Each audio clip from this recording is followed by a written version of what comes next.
Colours ಕನ್ನಡದ season 7 big boss ಆದ ನಂತರ ಮತ್ತೊಮ್ಮೆ ಕಲರ್ಸ್ ಕನ್ನಡಕ್ಕೆ ಕಮ್ಬ್ಯಾಕ್ ಮಾಡಿರುವಂತದ್ದು ಹೆಂಗ್ ಅನಿಸ್ತಿದೆ ಅಂತ? ಕಲರ್ಸ್ ಅವರ ಜೊತೆ ಒಡನಾಟ ಇದೆಯಲ್ಲ, ಅದು ಈ ಟಿವಿಯಿಂದ ಪ್ರಾರಂಭ ಆಗಿದೆ.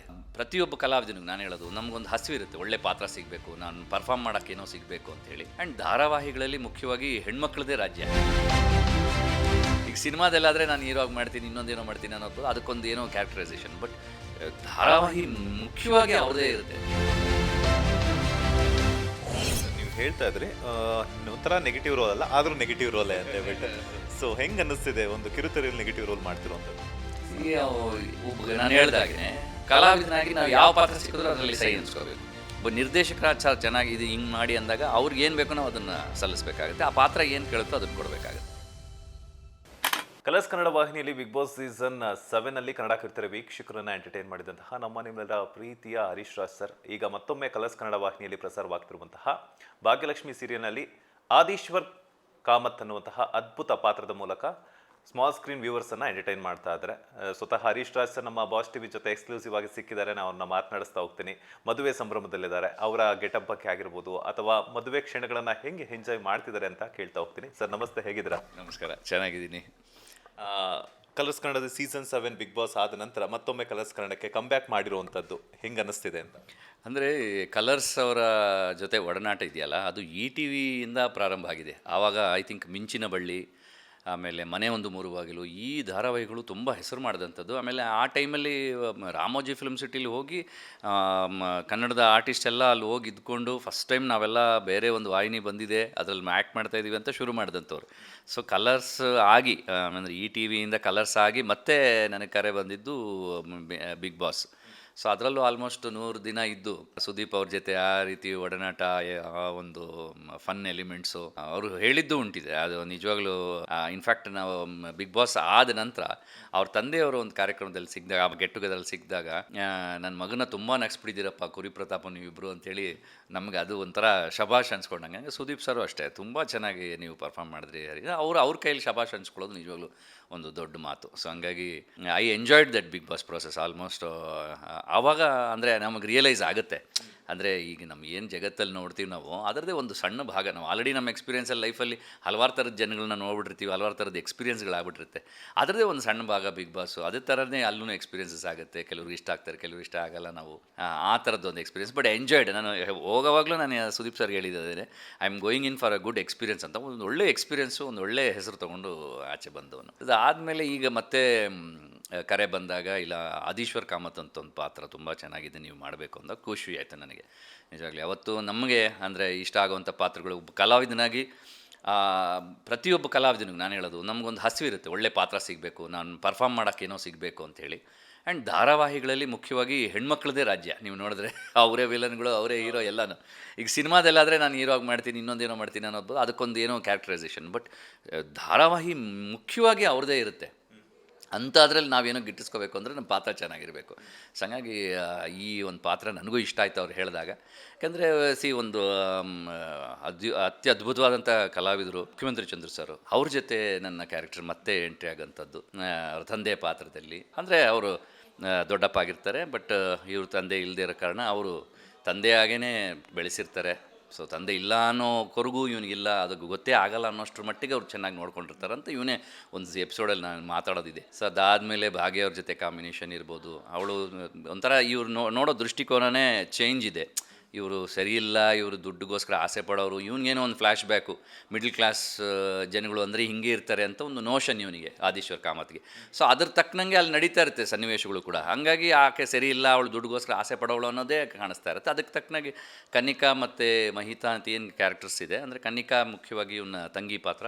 ಅವಳು ಹೇಳ್ತಾ ಇರ್ತಾಳೆ, ಅಣ್ಣ ಇವಳು ಈ ಥರ ಅವಳು ದುಡ್ಡಿಗೆ ಆಸೆ ಪಡೋಳು, ಅವಳು ಸರಿ ಇಲ್ಲ ಅಂತೇಳಿ. ಅದು ಮೋಸ್ಟ್ಲಿ ಇವ್ನಿಗೆ ಇಂಪ್ಯಾಕ್ಟ್ ಆಗ್ತಾ ಹೋಗ್ತಾ ಇರುತ್ತೆ. ಅದಕ್ಕೆ ಹೇಗೆ ಬಿಹೇವ್ ಮಾಡ್ತಾನೆ ಅನ್ನೋದು ಚೆನ್ನಾಗಿ ಮೂಡಿ ಬರ್ತಾ ಇದೆ. ಐ ಆಮ್ ಎಂಜಾಯಿಂಗ್ ಪ್ರತಿ ಎಪಿಸೋಡು. ಆ್ಯಂಡ್ ಮುಖ್ಯವಾಗಿ ಈ ಧಾರಾವಾಹಿ ನೋಡಿ, ನಾವು ಕಲಾವಿದರಾಗಿ ಬೇರೆ ಸಿನಿಮಾದಲ್ಲಿ ಬೇರೆ ಭಾಷೆಗಳಲ್ಲಿ ಮಲಯಾಳಂ ತಮಿಳಲ್ಲಿ ಸ್ವಲ್ಪ ಆ್ಯಕ್ಟ್ ಮಾಡ್ತಾಯಿದ್ದೆ. ಆ ಟೈಮಲ್ಲಿ ನನಗೆ ಇದು ಅಷ್ಟು ಫಾಲೋ ಮಾಡಿರಲಿಲ್ಲ. ಇದ್ರ ಪಾಪ್ಯುಲಾರಿಟಿ ಗೊತ್ತಾಗಿದ್ದು ಅದು ಮಾಡೋಕ್ಕೆ ಶುರು ಮಾಡಿದ್ಮೇಲೆ ಸಾರ್ ತುಂಬ ಚೆನ್ನಾಗಿ ಮೂಡಿ ಬರ್ತಾಯಿದೆ ಅಂಥೇಳಿ ಹೆಣ್ಮಕ್ಳಾಗಲಿ ಗಂಡು ಮಕ್ಕಳಾಗಲಿ ಬಂದು ಮಾತಾಡ್ಸಿದ್ದಿದೆಯಲ್ಲ. ಸೊ ಆ ರೀಚು ತುಂಬ ದೊಡ್ಡದಾಗಿದೆ. ಆ್ಯಂಡ್ ಕಾರ್ಯಕ್ರಮ ಅಷ್ಟೇ ಅದ್ಭುತವಾಗಿ ಬರ್ತಾಯಿದೆ. ನಾನು ಕೂಡ ನೋಡ್ತಾ ಇದ್ದೀನಿ. ತುಂಬ ಚೆನ್ನಾಗಿರೋ ಎಪಿಸೋಡ್ಸು, ಬರವಣಿಗೆ ಚೆನ್ನಾಗಿದೆ, ಟೆಕ್ನಿಷಿಯನ್ಸ್ ತುಂಬ ಚೆನ್ನಾಗಿದ್ದಾರೆ.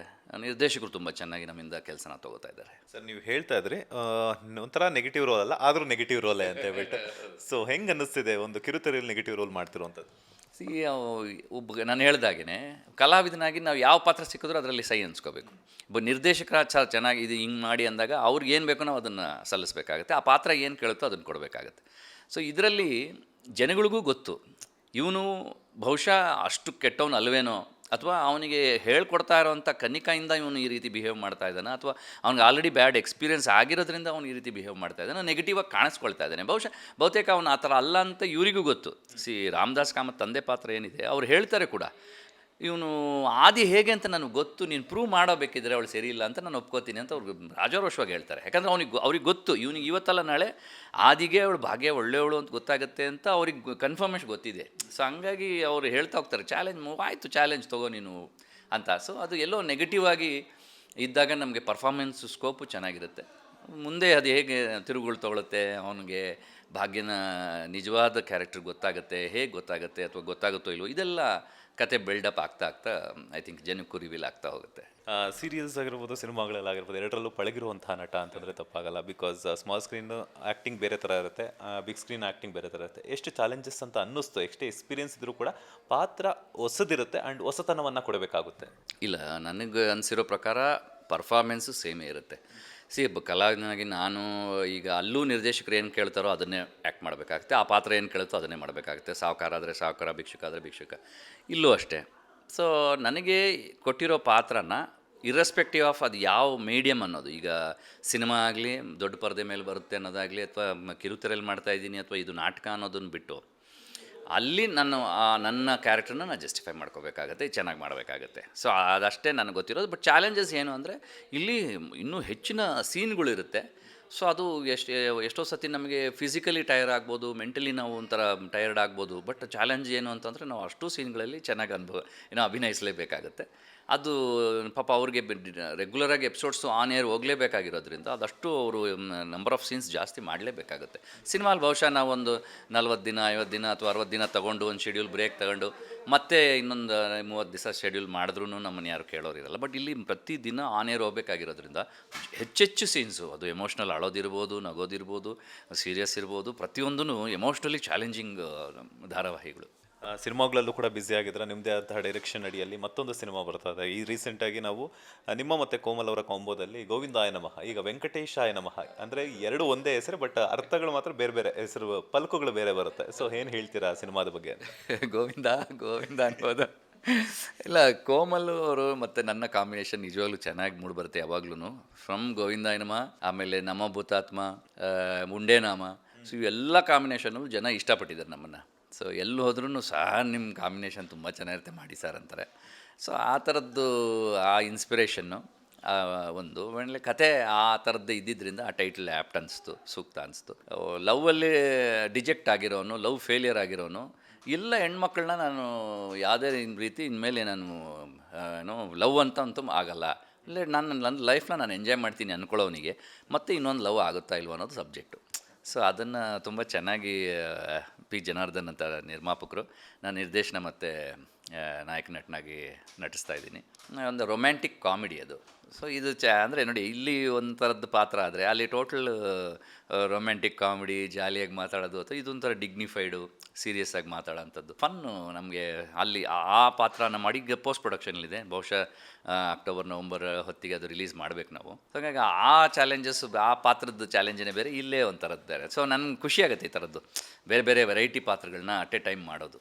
ಸರ್, ನೀವಾಗಲೇ ಹೇಳ್ತಾ ಇದ್ರಿ ಸುದೀಪ್ ಅವರ ತಂದೆ ನಮ್ಮನ್ನು ಚೆನ್ನಾಗಿ ಹೊಗಳಿಸಿದಿರ, ನಗಿಸಿದಿರಾ ಅಂತ ಹೇಳ್ಬಿಟ್ಟು ನಿಮ್ಮನ್ನು ಹೊಗಳಿದ್ರು ಅಂತ ಹೇಳ್ಬಿಟ್ಟು. ಕಿಚ್ಚ ಸುದೀಪ್ ಅವರು ಸೀಸನ್ 11 ಕಂಪ್ಲೀಟಾಗಿ ಹೋಸ್ಟ್ ಮಾಡಿದ್ಮೇಲೆ ಒಂದು ದೀರ್ಘವಾದಂತಹ ಒಂದು ಲೆಟ್ರನ್ನು ಬರೆದು ಎಕ್ಸೆಲ್ ಖಾತೆಯಲ್ಲಿ ಪೋಸ್ಟ್ ಮಾಡ್ತಾರೆ, ನಾನು ಮಾಡೋದೇ ಇಲ್ಲ ನೆಕ್ಸ್ಟ್ ಬಿಗ್ ಬಾಸ್ ಸೀಸನ್ನಿಂದ, ಬೇರೊಬ್ಬರಿಗೆ ಅವಕಾಶ ಕೊಡುವ ಅಂತ ಹೇಳ್ಬಿಟ್ಟು. ಆದರೂ ಕೂಡ ಕಲರ್ಸ್ ಕನ್ನಡ ವಾಹಿನಿ ಹಾಗೇನೆ ಅವರನ್ನು ಇಷ್ಟಪಡುವಂಥ ವ್ಯಕ್ತಿಗಳು ಅದೇ ಒಂದು ವೇದಿಕೆಗೆ ಅವರೇ ಸೂಕ್ತ ಅಂತ ಹೇಳ್ಬಿಟ್ಟು ಮತ್ತೆ ಸೀಸನ್ 12ಇಂದ ಸೀಸನ್ 15ವರೆಗೂ ಕೂಡ ಅವರೇ ಉಸ್ತುವಾರಿಯನ್ನು ವಹಿಸ್ಕೊಂಡಿದ್ದಾರೆ. ಮತ್ತೆ ಅವ್ರು ಕಂಬ್ಯಾಕ್ ಮಾಡಿರುವಂಥದ್ದು. ಕಂಬ್ಯಾಕ್ ಅಂತಂದರೆ ಏನಿಲ್ಲ, ಗ್ಯಾಪ್ ಅಂತೂ ಕೊಟ್ಟಿಲ್ಲ, ಮತ್ತೆ ಅವರೇ ಅವರ ಬತ್ತಳಿಕೆಯಲ್ಲೇ ಬರ್ತಿರೋದು. ಸೊ ಆ್ಯಸ್ ಎ ಮಾಜಿ ಬಿಗ್ ಬಾಸ್ ಸ್ಪರ್ಧಿಯಾಗಿ ನಿಮ್ಗೆ ಎಷ್ಟು ಖುಷಿ ಕೊಡ್ತಿದೆ ಅವರ ಒಂದು ಆ ನಿರೂಪಣೆಯನ್ನು ಆ ಒಂದು ದೊಡ್ಡ ವೇದಿಕೆಯಲ್ಲಿ ನೋಡೋದಕ್ಕೆ ಅಂತ? ಮೊದಲನೇದಾಗಿ ನಾನೊಬ್ಬ ಸುದೀಪ್ ಅಭಿಮಾನಿ. ಸುದೀಪ್ ಸರ್ ಅಂತಂದರೆ ಅವರ ಕಲೆಗೆ ಅಂತೂ ಡೆಫಿನೆಟ್ಲಿ ನಾವೆಲ್ಲರೂ ಅಭಿಮಾನಿಗಳೇ. ಒಬ್ಬ ನಟನಾಗಿ ಅಂತೂ ಅವರು ಅದ್ಭುತವಾದಂಥ ನಟನೆ ಮಾಡ್ತಾರೆ, ಅದಕ್ಕೆ ಇನ್ನೊಂದು ಮಾತಿಲ್ಲ. ಬಟ್ ನಿರೂಪಕರಾಗಂತೂ ಎಕ್ಸ್ಟ್ರಾರ್ಡ್ನರಿ. ಅಂದರೆ ಎಸ್ಪೆಷಲಿ ಬಿಗ್ ಬಾಸ್ ಅನ್ನೋ ವೇದಿಕೆಯಲ್ಲಿ ಇದೆಯಲ್ಲ, ಅಂಥ ವೇದಿಕೆಯಲ್ಲಿ ಒಬ್ಬರು ಆ ಪೊಸಿಷನ್ ಇರೋರು, ಆ ಸ್ಟೇಚರ್ ಇರೋರೇ ನಮಗೆ ಬೇಕಾಗ್ತಾರೆ. ಅವ್ರನ್ನ ಹೊರತುಪಡಿಸಿ ನಾನು ಆ ಕಾರ್ಯಕ್ರಮನ ಇಮ್ಯಾಜಿನ್ ಮಾಡ್ಕೊಳ್ಳೋಕ್ಕೆ ಆಗಲ್ಲ. ಬಿಗ್ ಬಾಸ್ ಅಂದರೆ ಸುದೀಪ್ ಸರ್ ಇರಬೇಕು. ಸುದೀಪ್ ಸರ್ ಇಲ್ಲದೆ ಆ ಕಾರ್ಯಕ್ರಮನ ನಾನು ಇಮ್ಯಾಜಿನ್ ಮಾಡ್ಕೊಳ್ಳೋಕ್ಕಾಗಲ್ಲ. ಆಮೇಲೆ ಆ ಸ್ಥಾನದಲ್ಲಿ ತುಂಬ ತೂಕವಾದ ಮಾತುಗಳು ಬೇಕಾಗುತ್ತೆ, ತುಂಬ ಆಲೋಚನೆ ಮಾಡಿ ಆ ಸ್ಪರ್ ಆಫ್ ದ ಮೂಮೆಂಟಲ್ಲಿ ಏನೋ ಒಂದು ಡಿಸಿಷನ್ಸ್ ತೊಗೋಬೇಕಾಗುತ್ತೆ, ಹೇಳಬೇಕಾಗತ್ತೆ, ತಿದ್ದಬೇಕಾಗತ್ತೆ. ಎಲ್ಲೋ ಒಂದು ಕಡೆ ಸ್ಪರ್ಧಿಗಳಾಗಿ ನಾವು ತಪ್ಪು ಮಾಡಿದಾಗ ಅವ್ರು ನಮ್ಮನ್ನು ತಿದ್ದಿದ್ದಾರೆ, ಈ ಥರ ಹಿಂಗೆ ಮಾಡಿ ಅಲ್ಲ, ನೀವು ಯೋಚನೆ ಮಾಡಿ, ಹೇಳಿದ್ದೀನಿ ನಿಮಗೆ ಬಿಟ್ಟಿದ್ದು ಅನ್ನೋದು ಅಂತ ಒಂದು ಹೇಳೋದಿದೆಯಲ್ಲ, ಅದು ಹೇಳಿದ ತಕ್ಷಣವೇ ನಮಗೆ ಎಂಥ ವ್ಯಕ್ತಿ ಆದ್ರೂ ಸಖತ್ ಡಿಸಿಷನ್ ಇದು ನಾನು ಕರೆಕ್ಟಾಗಿ ಡಿಸೈಡ್ ಮಾಡಬೇಕು ಅಂತ ಅನ್ಸ್ಬಿಡುತ್ತೆ. ಹೇಳಿದ್ದೀನಿ ಹರೀಶ್ ಅವರೇ, ಅದು ತೊಗೊಳ್ಳೋದು ಬಿಡೋದು ನಿಮಗೆ ಬಿಟ್ಟಿರೋದು ಅಂತ ಹೇಳಿದ ತಕ್ಷಣ ಸೆಂಟ್ರಲ್ ಹಂಗೆ ಸುದೀಪ್ ಸರ್ ಅವರ ವಾಯ್ಸ್ ಹಂಗೆ ರಪ್ ಅಂತ ಪಾಸ್ ಆದಂಗೆ ಆಯ್ತು ಅನ್ನೋದು ನನಗೆ. ಇಲ್ಲ, ನಾವು ಬಿಗ್ ಬಾಸಲ್ಲೂ ಕೂಡ ಬಿಗ್ ಬಾಸ್ ವಾಯ್ಸ್ನ ಅನುಕರಣೆ ಮಾಡಿ ಒಂದಿಬ್ಬರಿಗೆ ಅಲ್ಲಿ ನೀರಲ್ಲಿ ಹಾರಿಸ್ಬಿಟ್ಟಿದ್ದೀನಿ ಸ್ವಿಮ್ಮಿಂಗ್ ಪೂಲಲ್ಲಿ. ಸೊ ಹಂಗಾಗಿ ಒಂದಷ್ಟು ಟ್ರೈ ಮಾಡ್ತಾ ಇರ್ತೀವಿ ಅದನ್ನೆಲ್ಲ ಅಲ್ಲೂ ಕೂಡ. ಸೊ ಹಂಗಾಗಿ ಅಂದರೆ ನಾನು ಹೇಳಿದ್ನಲ್ಲ, ಅಭಿಮಾನಿಯಾಗಿ ಅವ್ರ ವಾಯ್ಸ್ ಇರ್ಬೋದು, ಪರ್ಫಾರ್ಮೆನ್ಸ್ ನಾವು ಎಂಜಾಯ್ ಮಾಡಿದ್ದೀವಿ. ಸಾಕಷ್ಟು ಸಿನಿಮಾಗಳನ್ನ, ಡೈಲಾಗ್ಸ್ನ ನಾವು ಟ್ರೈ ಮಾಡ್ತಾ ಇರ್ತೀವಿ. ಸೊ ಹಂಗಾಗಿ ಐ ಥಿಂಕ್ ಒಂದು ಅವ್ರನ್ನ ಹೊರತುಪಡಿಸಿ ಸುಮ್ಮನೆ ಹಂಗೆ ಯೋಚನೆ ಮಾಡಿದ್ರು ಆ ಸ್ಥಾನ ನಾವು ಇಮ್ಯಾಜಿನ್ ಕಲ್ಪನೆ ಕೂಡ ಮಾಡ್ಕೊಳಕ್ಕಾಗಲ್ಲ. ಬಹುಶಃ ಬೇರೆ ಭಾಷೆಗಳಲ್ಲಿ ಬೇರೆ ಕಲಾವಿದ್ರನ್ನ ನೋಡಿದಾಗ ಇವರು ಮಾಡ್ಬೋದಿತ್ತು, ಹೌದು ಇವರು ಮಾಡ್ತಾರೆ ಅಂತ ಬರುತ್ತೆ. ನಮ್ಮಲ್ಲಿ I think I cannot imagine Bigg Boss without Sudeep sir. ನೀವು ಹೇಳ್ತಾ ಮಾತಾಡ್ತಾ ಇದ್ರಿ, ಇಮಿಟೇಟ್ ಮಾಡಿಬಿಟ್ಟು ಬಿಗ್ ಬಾಸ್ ವಾಯ್ಸಲ್ಲಿ ಕೆಲವೊಬ್ಬರಿಗೆಲ್ಲ ನಾವು ಸ್ವಿಮ್ಮಿಂಗ್ ಪೂಲ್ಗೆ ಆರಿಸಿದ್ದೀವಿ ಅಂತ ಹೇಳ್ಬಿಟ್ಟು. ಈಗ ಭಾಗ್ಯಲಕ್ಷ್ಮಿ ಸೀರಿಯಲ್ನ ಬಿಗ್ ಬಾಸ್ ವಾಯ್ಸಲ್ಲಿ ನೋಡಿ ಅಂತ ವ್ಯೂವರ್ಸ್ಗೆ ಹೇಳೋದಾದರೆ, ಇದು ಬಿಗ್ ಬಾಸ್. ನಾವು ಹೇಳ ಬಯಸೋದು ಏನಂತಂದರೆ, ಪ್ರತಿ ಸಂಜೆ 7 ಗಂಟೆಗೆ ನಿಮ್ಮ ನೆಚ್ಚಿನ ಕಲರ್ಸ್ ವಾಹಿನಿಯಲ್ಲಿ ಭಾಗ್ಯಲಕ್ಷ್ಮಿ ಧಾರಾವಾಹಿ ಮೂಡಿಬರಲಿದೆ. ಎಲ್ಲ ಸ್ಪರ್ಧಿಗಳು ಈ ಕೂಡಲೇ ಅಂಗಳಕ್ಕೆ ಬಂದು ಈ ಕಾರ್ಯಕ್ರಮವನ್ನು ವೀಕ್ಷಿಸಬೇಕು.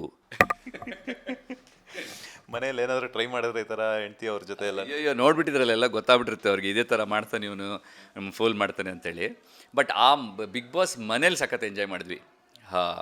ಅಲ್ಲೊಂದು ಕಡೆ ಬಚ್ಚಿಟ್ಕೊಬಿಟ್ಟು ನಮ್ಮ RJ ಪೃಥ್ವಿ ಅವ್ರು ಬಂದಿದ್ದರು. ಅವ್ರು ಬಂದಾಗ, ಇದು ಬಿಗ್ ಬಾಸ್, ಪೃಥ್ವಿ ಈ ಕೂಡಲೇ ನೀವು ಸ್ವಿಮ್ಮಿಂಗ್ ಪೂಲ್ಗೆ ಹಾರಬೇಕು ಅಂದ ತಕ್ಷಣ ಅವ್ರ ವ್ಯಕ್ತಿ ಹೋಗಿ ಜಂಪ್ ಆಗ್ಬಿಟ್ಟಿದ್ರು. ಏನು ಬಿಗ್ ಬಾಸ್ ವಾಯ್ಸ್. ಆಮೇಲೆ ನಾವು ಇವ್ರನ್ನೆಲ್ಲ ಸೆಟಪ್ ನಾವೆಲ್ಲ ಮಾತಾಡ್ಕೊಬಿಟ್ಟಿದ್ವಿ ಫಸ್ಟೇ. ಬಿಗ್ ಬಾಸ್ ಹೇಳ್ತಾ ಇದ್ದಾರೆ ನೀರಲ್ಲಿ ಜಂಪ್ ಮಾಡಬೇಕು, ಹಂಗೆ ಸ್ವಿಮ್ಮಿಂಗ್ ಪೂಲ್ಗೆ ಬೇಗ ಅಂತ ಅಂದ ತಕ್ಷಣ ಅವರು ಜಂಪ್ ಮಾಡಿಬಿಟ್ರು. It was very funny incident. ಅದೊಂಥರ ನಮ್ಗೆ ಎಂಜಾಯ್ ಮಾಡ್ತೀವಿ ಅದನ್ನು. ಸರ್, ನೀವು ಆಗಲೇ ಮಾತಾಡ್ತಾ ಒಂದು ಮಾತು ಹೇಳಿದ್ರಿ, ಸೊ ಭಾಗ್ಯಲಕ್ಷ್ಮಿ ಸೀರಿಯಲ್ ಒಪ್ಕೊಳ್ಳೋ ತನಕ ಆ್ಯಂಡ್ ಅದರಲ್ಲಿ ಆ್ಯಕ್ಟ್ ಮಾಡೋ ತನಕನೂ ಕೂಡ ಅದರ ರೀಚ್ ಎಷ್ಟಿದೆ ಅಂತ ನಂಗೆ ಗೊತ್ತಿಲ್ಲ ಅಂತ ಹೇಳ್ಬಿಟ್ಟು. ಆ್ಯಕ್ಟ್ ಮಾಡ್ತಿದ್ವಿ ಅಂದಾಗ ಸೋಷಿಯಲ್ ಮೀಡಿಯಾದ ಈ ಜಮಾನ ಆಗಿರೋದ್ರಿಂದ ಒಂದಷ್ಟು ಎಪಿಸೋಡ್ಸನ್ನು ಫಾಲೋ ಮಾಡ್ತಿರ್ತಾರೆ. ಸೋಷಿಯಲ್ ಮೀಡಿಯಾದಲ್ಲಿ ನಿಮಗೆ ಸಿಕ್ಕಿರುವಂತಹ ಒಂದು ಕಮೆಂಟ್ಸ್ಗಳ ಒಂದು ಸುರಿಮಳೆ ಅಂತಂದರೆ ಹೆಂಗೆ, ಪಾಸಿಟಿವ್ ಬರುತ್ತಾ ನೆಗೆಟಿವ್ ಬರುತ್ತಾ, ಅದ್ರ ಬಗ್ಗೆ ಎಕ್ಸ್ಪೀರಿಯನ್ಸ್ನ ಶೇರ್ ಮಾಡೋದಾದರೆ? ಎಲ್ಲ ಕಮೆಂಟ್ಸು ಇದು ನಾನು ನೋಡೋಕ್ಕೆ ಹೋಗಲ್ಲ. ನನ್ನದು ಕರ್ತವ್ಯ ಏನಿದೆ, ಬರ್ತೀನಿ, ಆ್ಯಕ್ಟ್ ಮಾಡ್ತೀನಿ, ಹೋಗ್ತೀನಿ. ಬಟ್ ನನಗೆ ಜನ ಸಿಕ್ಕಿದಾಗ ಡೈರೆಕ್ಟಾಗಿ ಹೇಳಿರೋದಾಗಲಿ, ಆಮೇಲೆ ಕಮೆಂಟ್ಸ್ನ ಓದಿ ಕೆಲವರು ನನ್ನ ಸ್ನೇಹಿತರು ಹೇಳಿರೋದಾಗಲಿ, ಅಯ್ಯೋ ಇವರು ನಾನು ನೆಗೆಟಿವ್ ಪಾತ್ರದಲ್ಲಿ ನೋಡೋಕ್ಕಾಗಲ್ಲ ಸರ್, ನಿಮಗೆ ಭಾಗ್ಯ ಅಂತವಳು ಅಂತ ನಿಮಗೆ ಗೊತ್ತಿಲ್ಲ ಸರ್, ಒಳ್ಳೆಯವಳು ಸರ್, ನೀವು ಅವ್ರ ಕ್ಯಾರೆಕ್ಟರ್ ಅರ್ಥ ಮಾಡ್ಕೊಂಡಿಲ್ಲ ಸರ್ ಅಂತ ನಮಗೆ ಸಾಕಷ್ಟು ಜನ ಅದು ಟ್ಯಾಗ್ ಮಾಡಿ ನನಗೆ ಇನ್ಸ್ಟಾಗ್ರಾಮಲ್ಲಿ ಬಂದಾಗ ನಾನು ನೋಡಿದ್ದೀನಿ.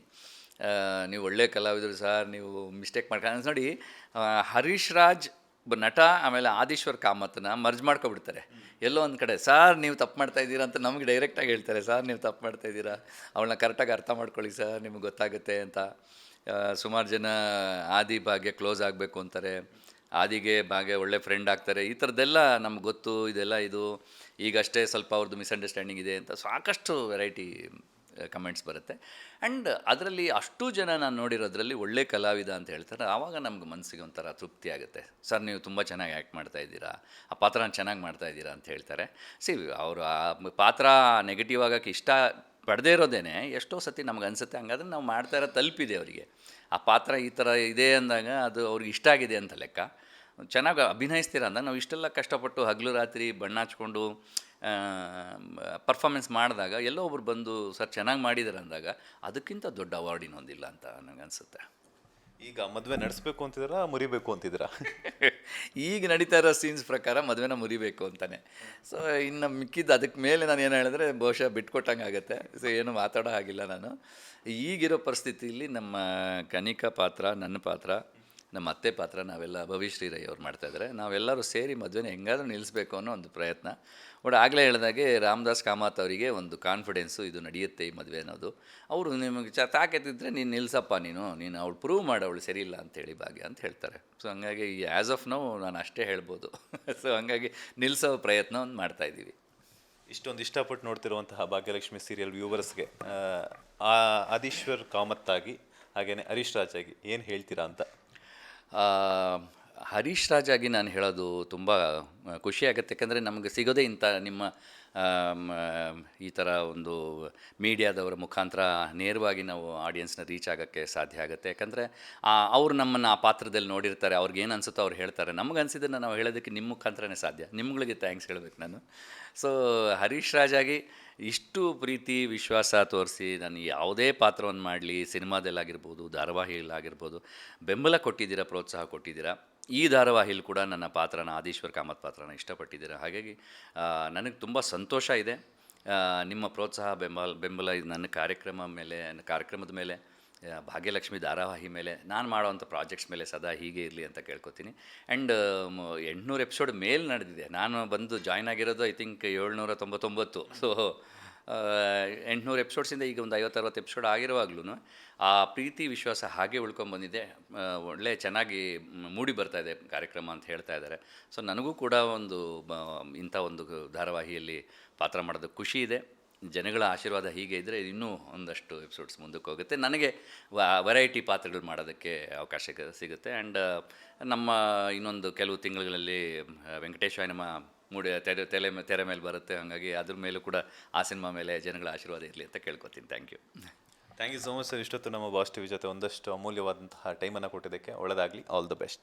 Thank you so much. ಖುಷಿ ಆಯಿತು. Thank you.